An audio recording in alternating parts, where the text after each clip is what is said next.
अस्सलाम वालेकुम नाज़रीन, हाईटेक न्यूज के खबरनामे में आपका खैर मकदम है। मैं हूं नेहा खान। नजर डालते हैं आज की अहम खबरों पर। सरदार वल्लभ भाई पटेल नेशनल पुलिस एकेडमी में 42वीं all India police equestrian championship और माउंटेड पुलिस ड्यूटी मीट 2023 का इख्तिताम शानदार इख्तितामी तकरीब के साथ हुआ। कामारेड्डी टाउन के 9वें वार्ड की म्यूनिसिपल काउंसलर सुगन्ना ने अवामी नज़्म नस्क में कांग्रेस पार्टी की तरक्की को देखकर municipal vice chairman Gaddam Indrapriya Chandrashekar की रहनुमाई में कांग्रेस पार्टी में शमूलियत इख्तियार की। कांग्रेस पार्टी में शामिल होने वाले म्यूनिसिपल काउंसलर सुगन्ना को साबिक वजीर शब्बीर अली ने पार्टी में शामिल होने की दावत दी थी। इस प्रोग्राम में डीसीसी के जिले सदर कैलाश हसनवास, म्यूनिसिपल काउंसलर वंशी और शिवा कृष्णा मूर्ति ने हिस्सा लिया। मेलावरम के एमएलए वसुंता कृष्णा प्रसाद ने रियासती हुकूमत की तरफ से बढ़ाकर 3000 रुपए की गई पेंशन की रकम को कोंडूर गांव में मुस्तफिदीन के हवाले किया, जो मंडल का मरकज भी है। इस मौके पर बुजुर्ग ने खास तौर पर एमएलए वसुंता कृष्णा प्रसाद का शुक्रिया अदा किया। सुनील डिम्पल सदर मिशन स्टेट को अवामी नेशनल कॉन्फ्रेंस की तकरीब में शिरकत के लिए मदऊ किया गया था।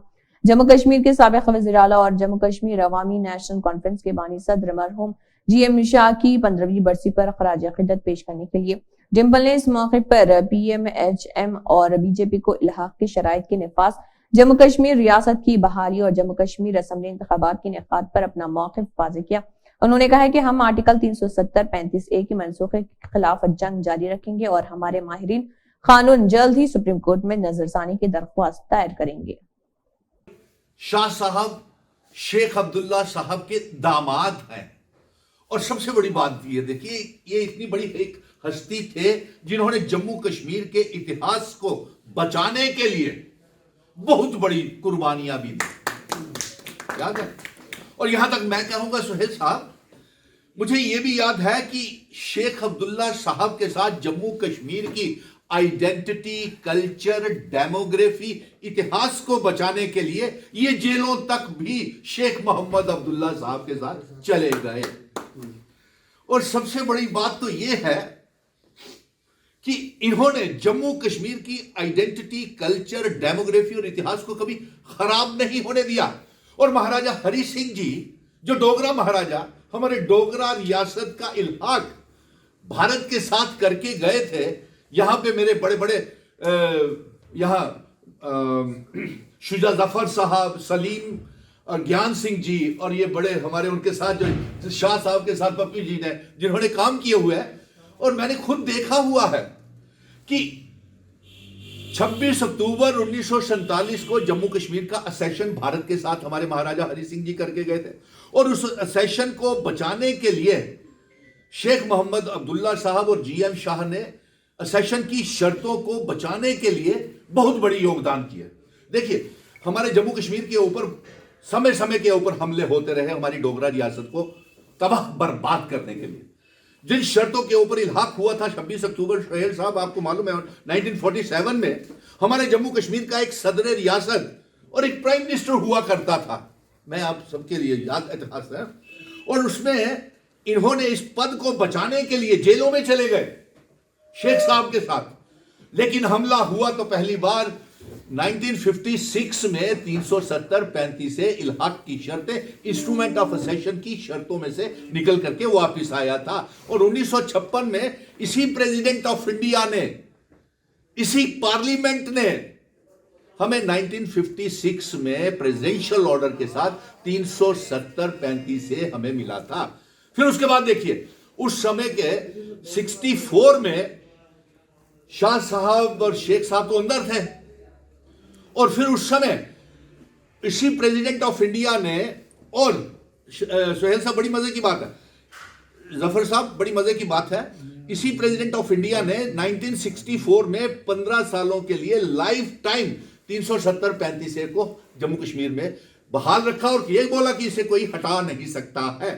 लेकिन अफसोस की बात है कि 5 अगस्त 2019 को एक इतने जोरदार तरीके से हमला किया गया, जम्मू कश्मीर डोगरा रियासत को बर्बाद कर दिया गया, तोड़ करके मामूली सी यूनियन टेरिटरी बना दिया गया और उसकी हम जंग लड़ रहे हैं। और सुप्रीम कोर्ट में हम सड़कों से लेकर के ये जंग सुप्रीम कोर्ट तक गए हैं।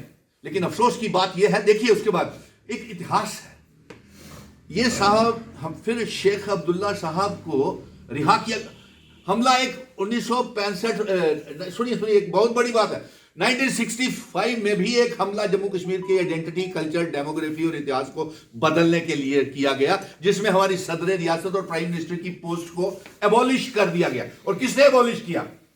जो आज स्पेशल स्टेटस की मांग कर रही है कांग्रेस। बड़े ताज्जुब है। और साथ में अफसोस इस बात का भी है कि हमने ये शेख साहब 75 से लेकर के इनकी 77 तक हुकूमत रही, ठीक है। और जेल में इसलिए गए कि जब सदर रियासत और प्राइम मिनिस्टर को ये अबॉलिश करने की पोस्ट ये नहीं माने तो इनके साथ जीएम शाह साहब भी चले गए, यानी कि ये जम्मू कश्मीर रियासत की वजूद को बचाना चाहते हैं। लेकिन अफसोस इस बात का है सुहेल साहब, देखिए कि हम अब ये मांग करते हैं, आज इस मौके के ऊपर मांग करते हैं। देखिए मिशन स्टेटहुड की ये मांग है कि हमारे इल्हाक की शर्तें, इंस्ट्रूमेंट ऑफ असेशन की शर्तों वाली रियासत हमको वापस की जाए। और जिस तरीके से सुप्रीम कोर्ट से हम ये जंग जीत करके आए हैं कि जम्मू कश्मीर में 30 सितंबर से पहले पहले चुनाव करवाए जाएं और इसके साथ साथ रियासत का दर्जा वापस किया जाए, तो हम ये चाहेंगे, यहां से एक पैगाम भेज रहे हैं हम कि जेपी नड्डा साहब भी आज कल में आ रहे हैं और अमित शाह जी भी आ रहे हैं 9 तारीख को, और आप हमें ये बताएं कि आप हमारी रियासत का दर्जा कब वापस करेंगे। और ये भी क्लियर करें, ये भारतीय जनता पार्टी, कांग्रेस और तमाम पॉलिटिकल पार्टीज, चाहे उसमें कांग्रेस भी है, नेशनल कॉन्फ्रेंस भी है, पीडीपी भी है, अपनी पार्टी भी है, तमाम पॉलिटिकल पार्टीज ये अपना मौक़िफ़ क्लियर करें कि 370 तोड़ तो दिया आपने, लेकिन इल्हाक की शर्तें के ऊपर क्या है और उसको लागू किया जाए। और आखिर में मैं ये कहूंगा कि हम बहुत बड़ी जंग जीत के आए हैं। जब रियासत आएगी, चुनाव होंगे, तो हम पहले असेंबली में जाकर के एक ऑर्डिनेंस पास करेंगे और अपनी जमीनें और अपनी नौकरियों की हिफाजत करेंगे, जिस तरीके से ये नेता करता है। और दूसरा, हम इल्हाक की शर्तें लागू करने के लिए भी सुहेल साहब, सलीम और शुजा जफर साहब, ज्ञान सिंह जी, आइए यहां से करें कि यहां से अहद करें कि हजारों साल नरगिस अपनी बेनूरी पे रोती है, बड़े मुश्किल से पैदा होते हैं जमाने में दीदावर पैदा, और इन्होंने शहादतें दी हैं, कुर्बानियां दी हैं, जेलों में गए हैं रियासत को बचाने के लिए। लेकिन हम अपनी डोगरा रियासत को बचाने के लिए इल्हाक की शर्तें और इंस्ट्रूमेंट ऑफ असेशन, जब रियासत का दर्जा होगा, चुनी हुई सरकार होगी, ऑर्डिनेंस पास करके, अगर सेशन हुआ है 26 अक्टूबर को 1900, तो वो सेशन की शर्तें कहां हैं बताइए। सो इसलिए आज श्रद्धांजलि देने का मुझे हुक्मनामा हुआ था, ज्ञान सिंह जी ने और पप्पी जी ने और सुहेल साहब यहाँ पे, बड़े मैं देख रहा हूँ बड़े बड़े बुद्धिजीवी आए हुए हैं, क्रीम आई हुई है यहाँ पे, तो बड़ी अच्छी बात है। शाह साहब आप वहाँ पे हैं, खालिदा अम्मी आप वहाँ पे हैं, और हमने आपका आशीर्वाद यहाँ से श्रद्धांजलि दे करके ले लिया है। और शेख साहब के दामाद थे, और हम चाहेंगे कि अवामी नेशनल कॉन्फ्रेंस बड़े फूले, क्योंकि मिशन स्टेटहुड को भी बुलाया, मुस्लिम फ्रंट को भी बुलाया, सिख समाज भी आए हुए हैं, अवामी पीपल्स पीस अलायंस भी आया हुआ है, तमाम यहाँ पे हम सारे इकट्ठे होकर यहाँ दे रहे हैं। शुक्रिया।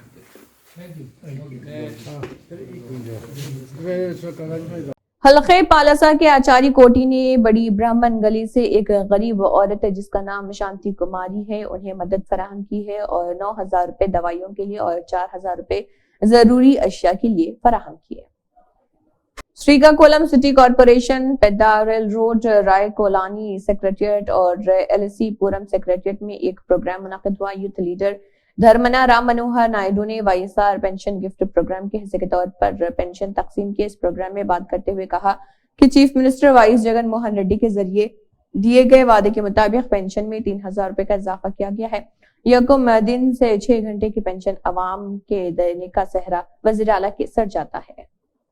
माधवपुर ट्रैफिक एसीपी रणवीर रेड्डी ने अपनी टीम और society for Cyberabad security council SC/SC के साथ ट्रांसपोर्ट मैनेजर्स, मुख्तलिफ IT तंजीमों, होटलों, अस्पतालों की फार्मा कंपनियों और IT पार्क्स के सिक्योरिटी सरबराहों के साथ एक इंटरेक्टिव मीटिंग की। राजेंद्र प्रसाद AD/SC/SC ने इज्तिमा का खैर मकदम किया और साइबराबाद में अवाम को दरपेश ट्रैफिक के मसाइल को हमवार करने के लिए सनद से ताउन हासिल करने के लिए मीटिंग का मकसद बताया। रणवीर रेड्डी ने अपने खिताब में कहा है कि अमले के बढ़ते हुए अरकान के साथ दफ्तर में वापसी की सूरत हाल कुछ मसाइल हैं जिनको फौरी तौर पर हल करने की जरूरत है।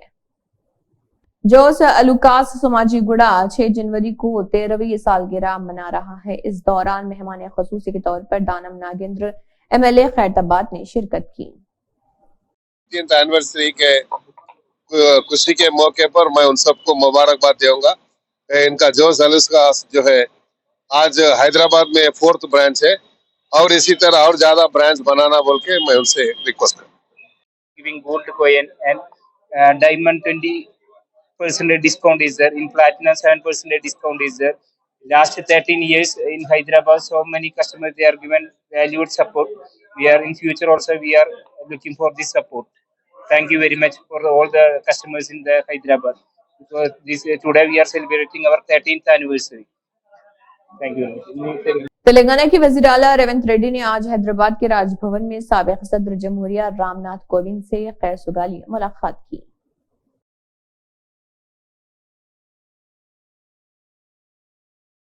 कांग्रेस के सदर मल्लिकार्जुन खड़गे ने कहा है कि राहुल गांधी की क़ियादत में हम 14 जनवरी से भारत जोड़ो न्याय यात्रा शुरू कर रहे। भारत जोड़ो न्याय यात्रा मुल्क के समाजी, इक़्तिसादी, सियासी और बुनियादी मसाइल पर चलाई जा रही है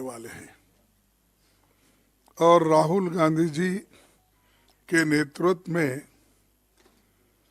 ये भारत जोड़ो न्याय यात्रा मणिपुर, इंफाल से शुरू होगी और नागालैंड, आसाम, अरुणाचल प्रदेश होते हुए ये देश के 15 राज्यों से जुड़ जाएगी। ऐसा गुजरते मुंबई तक हम पहुंच जाएंगे। 110 जिलों से होते हुए ये यात्रा 100 लोकसभा सीटें और 337 विधानसभा सीटें कवर करेगी।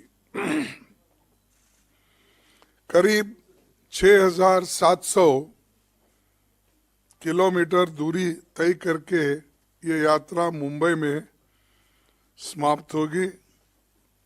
जयराम रमेश जी ने यात्रा के बारे में विस्तार से हमारे पदाधिकारियों की मीटिंग ली है, सबको ये सारे चीज़ें बताए हैं, कहाँ किस वक्त हमारे मीटिंग्स होंगे और हम किस किस जगह पब्लिक मीटिंग करेंगे, इसका सारा विवरण वो देंगे और वो अपने जितने भी स्टेट से गुजरता है उनको भी बुला के उन्होंने मीटिंग ली है।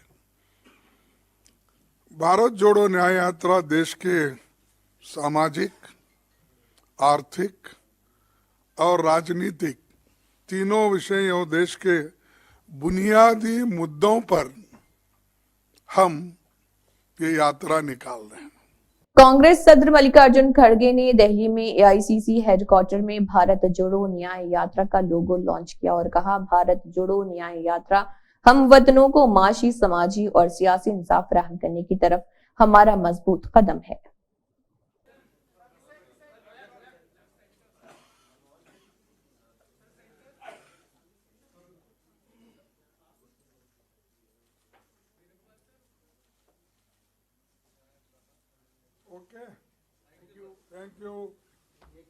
टीडीपी हलके के यूथ लीडर्स और जॉइंट श्रीकाकुलम जिले सरपंच एसोसिएशन के सदर गोंडू शंकर ने कहा है कि अन्नदानम तमाम अतियात में से सबसे बड़ा अतिया है और हम गरीबों के लिए अन्ना कैंटीन कायम कर रहे और गरीबों की भूख मिटा रहे। टीडीपी यूथ लीडरान और श्रीकाकुलम डिस्ट्रिक्ट सरपंच एसोसिएशन के ज्वाइंट सदर गोंडू शंकर ने हफ्ते को 262वें दिन अन्ना कैंटीन जारी रखा। इसके अलावा पुराने बस स्टैंड में 262वें दिन अन्ना कैंटीन का एहतमाम करते हुए शहर में कई मकामात पर गरीबों और बेघर अफराद को मोबाइल वैन के जरिए खाना फराहम किया। दूसरों की भूख मिटाने के लिए एक जबरदस्त प्रोग्राम गोंडू शंकर श्रीकाकुलम हलके की तेलुगु देशम पार्टी के नौजवान रहनुमाओं ने अन्ना कैंटीन नामी भूख रिलीफ प्रोग्राम शुरू किया। श्रीकाकुलम शहर में अन्ना कैंटीन 270 दिनों से ज्यादा अरसे से चल रही। अब एक और प्रोग्राम शुरू किया गया है। श्रीकाकुलम हलके के तहत गाड़ा और श्रीकाकुलम देही मंडलों में किसानों, ट्रैक्टर ड्राइवरों और मजदूरों को राइस मिल में अन्ना कैंटीन से दोपहर का खाना फराहम किया जा रहा।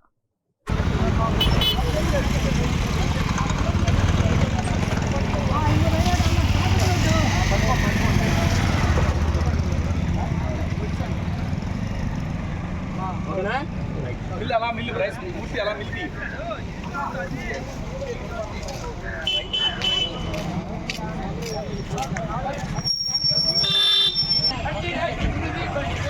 जगतियाल जिले हल्का असम्बली कोरटला में कांग्रेस की प्रेस कॉन्फ्रेंस एमएलसी जीवन रेड्डी ने कहा है कि केसीआर धोखा देने वाले मास्टर हैं। बीआरएस हुकूमत अक़लियतों की फलाह व बहबूद को हवा में छोड़ दिया और कांग्रेस हुकूमत हर एक शख्स को फायदा पहुंचाने की काम कर रही, जो 6 जमानतों के जरिए हर खानदान को रोशन कार्ड दिया जाएगा और तमाम बीड़ी कारकुनों को पेंशन मिलेगा और मुत्यम शुगर फैक्ट्री को खोलेंगे। विद्यासागर राव जो कोरटला एमएलए थे, देहातों में सिर्फ सड़कों पर डिवाइडर बनाए। कांग्रेस इख्तिदार में आते ही 48 घंटे में खवातीन को मुफ्त सफर का आगाज किया। काउंसलर बीआरएस के पवन माधुर रहीम कांग्रेस में शमूलियत अख्तियार की और नरसिंगा राव सीनियर कांग्रेस कायदीन कृष्णा राव मचा और दीगर इस मौके पर मौजूद रहे। ఎన్నికలు చేసిన వాగ్దానాలు అమలు చేయలేకపోయినటువంటి 420 వాడు ఎవడనగాలి టింబి లెట్ దెమ్ ఎనీబడి ఎన్నికలు చేసిన వాగ్దానాలు ఎవడైతే అమలు చేయబడలేడో బడకుండా ఉంటాడో వాడు 420 అంటే నిజంగానే రాష్ట్రం నేను మొన్న చెప్పాను రాష్ట్రంలో నిజంగానే 420 అని నేను అన్నాలంటే దానికి మొట్టమొదటి అభ్యర్థి కేసీఆర్ నెంబర్ 1 420 అంటాను చెప్పాను నెంబర్ 1 420 ఎవరంటే కేసీఆర్ నేను అనడమంటే ఉడికంటే నువ్వు ఎన్నికల్లో ఏమన్నావు దళితులు ముఖ్యమంత్రి చేస్తా అన్నావా 3 ఎకరాల భూమి 3 ఎకరాల భూమి ఇస్తా అని చెప్పి అన్నాడు నీ దళితులు ముఖ్యమంత్రి లేడు 3 ఎకరాల భూమి లేదు గిరిజనుల రిజర్వేషన్ కేంద్ర ప్రభుత్వం సంబంధం లేకున్నా కానీ కేంద్ర ప్రభుత్వంతో అంటగట్టి 8 సంవత్సరాలు నాంచి మన మునుగోడు ఎన్నికలప్పుడు ఏదైతుందో దాన్ని అమలుకు తీసుకొచ్చిండా మరి వీళ్ళు ఎవడు అభ్యంతరం చెప్తున్నాడు కేంద్ర ప్రభుత్వం ఆమోదం లేదు మరి అమలవుతుంది మైనారిటీది ఈ సబాబు మైనార్టీస్ అయితే అడిగే దిక్కే లేదు చెప్పంటున్నా మైనార్టీస్ అడిగే దిక్కే లేదు सिर्फ रमज़ान की तोहफा में नहीं कुछ मिले बोले तो कुछ नहीं है सर सिर्फ वही रमज़ान की तोहफा उससे खुश होना पर सहमत होना वही रमज़ान इफ्तार कहाँ से रमज़ान की इफ्तारी चाहिए ना सर पढ़ाने के वास्ते उर्दू मीडियम पोस्ट भर्ती करने के वास्ते डी रिजर्वेशन करना पोस्ट भर्ती कर सकते नहीं है మన పక్క రాష్ట్రం ఆంధ్రప్రదేశ్ రాష్ట్రంలో అయితే వాడు డి రిజర్వేషన్ చేసిండు మొత్తం ఉర్దూ మీడియం టీచింగ్ పోస్ట్ అన్ని కూడా భర్తీ చేసిండు పొలగాడు రేపు ఏదైతుందో మనం మెగా డిసి నోటిఫికేషన్ ఇస్తున్నామే ఇమీడియట్లీ ఎందుకంటే నీకు అప్లికేషన్స్ రావు ఎందుకంటే బీసీ ఎస్సీలలో మనకు అర్హత గల అభ్యర్థులు లభించారు ఉర్దూ మీడియం ఇమీడియట్లీ వీళ్ళు దాన్ని డి రిజర్వేషన్ చేసి ఓపెన్ కేటగిరీ తీసుకొచ్చి వాడిని భర్తీ చేయడం జరుగుతుందని చెప్పంటారు పేద వర్గాలు ఎవరన్నా కానీ చెప్పంటారు నేను అసలు ప్రభుత్వ పరంగా ఇండ్ల నిర్మాణ కార్యక్రమం మర్చిపోయింది అంటున్నా ప్రభుత్వ పరంగా ఇండ్ల నిర్మాణ కార్యక్రమం మర్చిపోయినరు మన కాలంలో రత్నాకర్రావు గారు ఎమ్మెల్యే ఉండగా చెప్పంటారు నేను వారు కానీ నేను కానీ మేము ఈ ప్రాంతానికి ప్రాతినిధ్యం వహించినప్పుడు ఇల్లు ఎవడు కట్టుకుంటుండు ఏం లేదో మాకు తెలియకపో సాచ్యురేషన్ ప్రాతిపదికన ఇల్లు లేనటువంటి ఎవడను కానీ ఆ డిపార్ట్మెంట్ ముగ్గు వస్తుండే అటు కట్టుకుంటుండే డిపార్ట్మెంట్ బిల్లు కార్డు చేస్తుండే బిల్లు ఇస్తుండే हमको पता ही नहीं रहते थे साहब वैसा चलते थे ఇవాళ ఏదైతుందో 2 పర్యాయాలు 10 సంవత్సరాలు గడిచిందే ఇక్కడ ఒక్క ఇల్లు కట్టిన దాఖలు చూపెట్టమని చెప్పండి ఏదైనా డబుల్ బెడ్రూమ్ ఏదో పట్టణాలలో అక్కడిక్కడ కట్టమని చెప్పి చెప్పుకోవడానికి ఉండొచ్చు కానీ నాకు తెలియదు కానీ ఇంత పెద్ద పట్టణానికి ఉండి 70 హౌసెస్ 70 కోట్ల 70 అట్ట నాకు తెలియదు ఇంకా చెప్పంటున్నాను ఏదైనా కానీ చెప్పంటున్నాను నేను రేపు రాబోయే కాలంలో చెప్పంటున్నాను వీళ్ళు ఎవరు చీటర్ అనేది కాదు ఎవరు చీటర్ అందరూ గమనిస్తున్నారని చెప్పంటున్నాను నేను అసలు చీటింగ్కు పెటెంట్ రైట్ ఎవరికి ఉంటుందని చెప్పంటే కేసీఆర్ पेटेंट राइट रहते ना साहब चीटिंग को पेटेंट राइट किसको रहते बोले तो केसीआर को पेटेंट राइट है साहब चीटिंग करने धोखा देने में किसी को पेटेंट राइट है बोलते सिर्फ केसीआर को है टीआरएस पार्टी का वो पेटेंट राइट है बोल के मैं बोलना चाहता हूँ कांग्रेस पार्टी जो चुनाव मुद्दा जो आवाम को वादा करे उसको अमल करना हमारे फर्ज बनते साहब हमारे जिम्मेदार बनते हम ऊपर एक ऐसे बैठा हुआ है वहाँ पे हमारे ऊपर एसीसी हेडमास्टर बैठा हुआ है वहाँ पे छड़ी पकड़ के क्या कर रहे कहाँ तक आ रहे तुम्हारे 6 गारंटी गारंटी कहां तक अमल में लाए बोल के पूछने वाले साहब अपने हेडमास्टर ऊपर एसीसी 6 గ్యారెంటీల ప్రక్రియ రేపు ఏదైతుందో జనవరి లోపల ఈ పరిశీలన స్క్రూటినీ ప్రక్రియ అయిపోతుంది. ఒకసారి స్క్రూటినీ ప్రక్రియ అయిపోయిందంటే దానికి కావాల్సినటువంటి ఒక అమలు ప్రక్రియ దానికి అమలు నిధులు కేటాయింపు చేయబడదవుతాయని చెప్పంటారు. ఇలా మొత్తం ఖజానా గల్లా ఖాళీ చేసిండు. ఆయన అనుకుంటూ ఖజానా ఖాళీ ఉన్నది గల్లా ఏం చెప్తారు చూస్తా.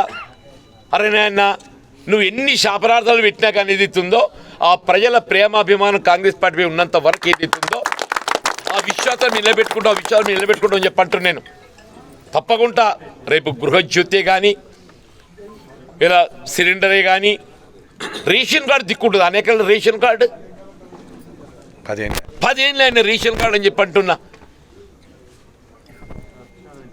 ఇవాళ రేషన్ కార్డు చెప్పండి మీకు ఇవాళ మీకు రేషన్ కార్డు తక్షణమే అమలు చేయబడటము, రేషన్ కార్డుతో ఉనగూరేట ఒక లబ్ధిదారులకు అందిపోయేయడం ఈ ప్రభుత్వ బాధ్యత అని చెప్పంటు నేను. ఆ అకౌంటబిలిటీ ప్రభుత్వానికి ఉన్నది అని చెప్పంటు నేను. ప్రజాపాలన అనేది ఏదైతుందో నిజంగా ప్రజలు ఎంత రెస్పాన్స్ కదా అని చెప్పంటే మీకు ఏ గ్రామంలో పోయి ఇప్పుడు ఆల్మోస్ట్ 85-90% మన హౌస్ హోల్డ్స్ అందరూ కూడా అప్లై చేసుకున్నారు.